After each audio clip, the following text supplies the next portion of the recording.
সুপ্রিয় শিক্ষার্থীবৃন্দ, কেমন আছো তোমরা সবাই? নিশ্চয় ভালো, তাই না? আজ আমি তোমাদের মাঝে হাজির হয়েছি নবম দশম শ্রেণীর উচ্চতর গণিত বিষয় নিয়ে। উচ্চতর গণিত বিষয়ের ত্রয়োদশ অধ্যায় অনুশীলনী 13 এর আমরা 10 নম্বর সমস্যাটা সমাধান করব। 10 নম্বর সমস্যাটা প্রথম আমরা পড়ে দেখি এখানে কি আছে। দেখো, 10 নম্বর সমস্যায় আছে 70 জন ছাত্রের জন্য এরূপ একটি হোস্টেল নির্মাণ করতে হবে। একটা ঘর, হোস্টেল মানে ঘর নির্মাণ করতে হবে যাতে প্রত্যেক ছাত্রের জন্য 4.2 বর্গমিটার মেঝে, প্রত্যেক ছাত্রের জন্য 4.2 বর্গমিটার মেঝে ও 13.6 ঘনমিটার শূন্যস্থান থাকে। এরকম একটা ঘর নির্মাণ করতে হবে। তা এখন ঘরটা যদি 34 মিটার লম্বা হয় তাহলে এটার প্রস্থ ও উচ্চতা কত হবে এইটা নির্ণয় করতে বলছে। ঘরটির প্রস্থ এবং উচ্চতা নির্ণয় করতে বলছে। আমরা সমাধানটা শুরু করব। তার পূর্বে আরেকটি কথা তোমাদের জানিয়ে রাখি, যদি তোমরা আমার এই চ্যানেলটা সাবস্ক্রাইব করে না থাকো তাহলে এখনই সাবস্ক্রাইব করে নাও, পাশের বেল আইকনে ক্লিক করে দাও। ক্লিক করলে কি হবে? বেল আইকনে ক্লিক করা থাকলে যখনই আমি ভিডিও আপলোড করব সাথে সাথে তুমি তার নোটিফিকেশন পেয়ে যাবে। আমরা তাহলে শুরু করি, তাই না? তাহলে দেখো, আমার প্রশ্নটা কি, তুমি একটা ঘর নির্মাণ করবে, হোস্টেল নির্মাণ করবে। ঘর নির্মাণ করবে কীরকম? যে মনে করো তোমার এই হচ্ছে তোমার ঘরটার মেঝে, এই সম্পূর্ণ ঘরটার মেঝে, এই ঘরটাতে থাকবে কয়জন? 70 জন ছাত্র থাকবে। এই যে 70 জন ছাত্রের জন্য আমার এইভাবে করে দিতে হবে, এইভাবে জায়গা করে দিতে হবে না, এরকম করে ঘর বানিয়ে দিতে হবে, তাই না? প্রত্যেকটা ছাত্রের জন্য আলাদা আলাদা জায়গা থাকবে। সেই জায়গাটা কতটুকু? দেখো, প্রত্যেক ছাত্রের জন্য 4.25, তাহলে প্রত্যেক ছাত্রের জন্য 4.25 বর্গমিটার জায়গা এই ঘরটার মধ্যে থাকবে। এরকম যদি 70 ঘর হয় তাহলে এই ঘরের মেঝে কত হবে? এই 70 দিয়ে যদি গুণ করে দিই, ঘরের মেঝের ক্ষেত্রফলটা হয়ে যাবে না? হয়ে যাবে, অবশ্যই হয়ে যাবে। কারণ কি, এইখানে ছোট ছোট জায়গা থাকবে, 70 জনের জন্য 70টা আলাদা জায়গা থাকবে এবং প্রত্যেক জায়গার ক্ষেত্রফল হচ্ছে 4.25। তাহলে এক একজনের 4.25, 2 জনের 2 দিয়ে গুণ, 3 জনের 3 দিয়ে গুণ, তাহলে 70 জনকে 70 দিয়ে গুণ করতে হবে। তাইলে পরে এখন যখন আবার আমরা হিসাব করব শূন্যস্থান, কারণ একটু খেয়াল করে দেখো, একজনকে তুমি মেঝের জায়গাটা দিলা যে এইটুকু জায়গায় তুমি থাকবে, কিন্তু এই মেঝের উপরের জায়গাটা যদি তাকে না দাও তাহলে সেই জায়গায় সে বসবে কিভাবে, দাঁড়াবে কিভাবে, ঘুমাবে কিভাবে? কারণ উপরের জায়গাটাও তার থাকবে। তার মানে কি, এই যে যেটুকু জায়গা তুমি এই ঘরের থেকে একজনকে দিয়েছ, এই যে ঘরের থেকে তুমি একজনকে এই জায়গাটুকু দিয়েছ, এই ছাদ পর্যন্ত এই জায়গাটা তার, ছাদ পর্যন্ত এই জায়গাটা তার। তাহলে এই যে ছাদ পর্যন্ত জায়গাটা, এখানে এই যে খালি জায়গাটা আছে ছাদ পর্যন্ত, এই জায়গাটা এসে থাকবে, এই জায়গাটাকে বলা হয় শূন্যস্থান। এই যে বলছে এক একজনের জন্য 13.6 ঘনমিটার শূন্যস্থান থাকে। শূন্যস্থান মানে কি, এই যে তার যে জায়গাটা, সেই জায়গাটার আয়তন হচ্ছে 13.6 ঘনমিটার। তাহলে এক একজনের জন্য যদি ঘরে 13.6 ঘনমিটার জায়গা থাকে এক একজনের, তাহলে 70 জনের জন্য 70 দিয়ে এটার গুণ করলে পরে এই 70 বা 70 জনের সম্পূর্ণ ঘরের শূন্যস্থান পাওয়া যাবে। তার মানে কি, এই ঘরের আয়তনটা পাওয়া যাবে। ক্লিয়ার হয়েছে? তাহলে পরে আমি যখন এই 13.6 শূন্যস্থানকে 70 দিয়ে গুণ করব তখন এই ঘরের আয়তন পাওয়া যাবে। যখন আমি 4.25কে 70 দিয়ে গুণ করব, এক একজনের জায়গা 4.25 মেঝেতে আছে, তাহলে সম্পূর্ণ ঘরের মেঝের ক্ষেত্রফলটা পাওয়া যাবে। বুঝতে পেরেছো সবাই? আমি আবার বলি, এই 4.25 দিয়ে যখন আমি 70 জনেরটা দিয়ে গুণ করে দেব, এক একজনের হলো 4.25, তাহলে ঘরের মেঝের ক্ষেত্রফল পাওয়া যাবে। আর যখন এই 13.6 এক একজনের শূন্যস্থান এক একজনের জন্য নির্ধারিত, তাই না? তাহলে 70 জন থাকবে এখানে, তাহলে 70 জনের জন্য 70টা এরকম শূন্যস্থান থাকবে।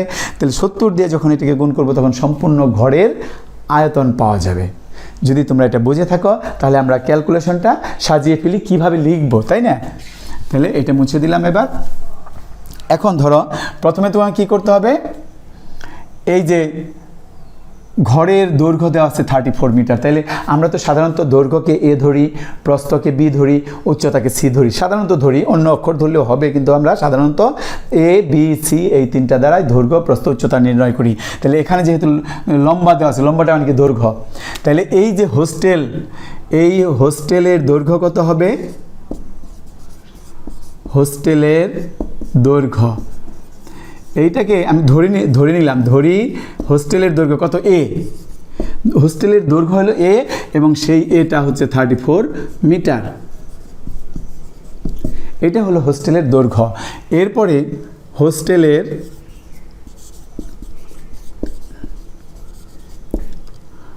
প্রস্থ, এই প্রস্থটা আর এভাবে লিখবো না, আমরা ধরে ফেলবো শুধু, কারণ প্রস্থটা দেওয়া নাই, বি মিটার। এইটা প্রস্থ এবং উচ্চতা ধরবো এবার। হোস্টেলের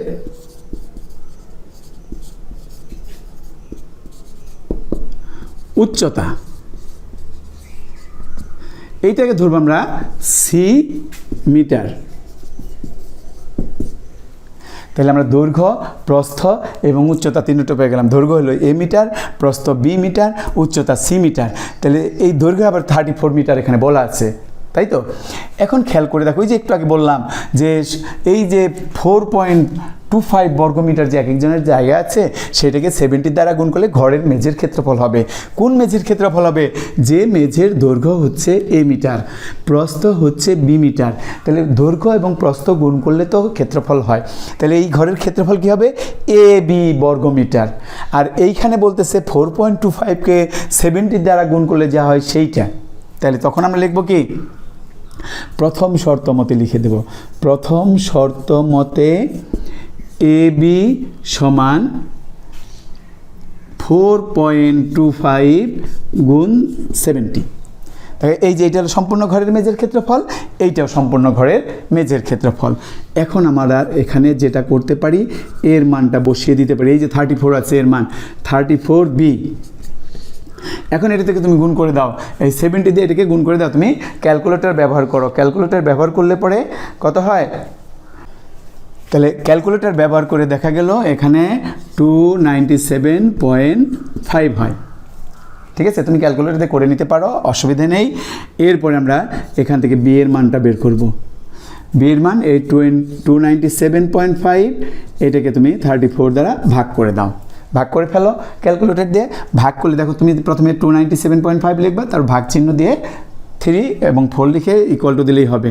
তখন আমি পাবো কত? B equal to 8.75। এই যে দেখো, আমার এইটা কিন্তু ঘরের মেঝের প্রস্থ হয়ে গেল না প্রস্থটা? এরপরে কারণ প্রস্থটা আমি বি ধরছিলাম, তার মান পেয়ে গেছি। এরপরে ওই যে শূন্যস্থানের কথা যেটা বলেছিলাম, 13.6 ঘনমিটার শূন্যস্থান জন প্রতি থাকে। তাহলে 70 জনের জন্য এটাকে 70 দিয়ে গুণ করতে হবে। তখন আমরা দ্বিতীয় শর্ত মতে লিখতে পারি, দ্বিতীয় শর্ত মতে। তখন এই ঘরের আয়তন কিভাবে বের করে তোমাদের মনে আছে? একটা ঘর আয়তাকার ঘনবস্তুর মতো যে ঘরটা থাকে, তার দৈর্ঘ্য আছে, প্রস্থ আছে, উচ্চতা আছে, তাই না? তাহলে দৈর্ঘ্য, প্রস্থ এবং উচ্চতা গুণ করলে হয় কি? আয়তন। তখন আমরা লিখব এ বি সি, এটা হলো আয়তন ওই ঘরের, কারণ এর দৈর্ঘ্য হলো এ, প্রস্থ হলো বি, উচ্চতা হলো সি।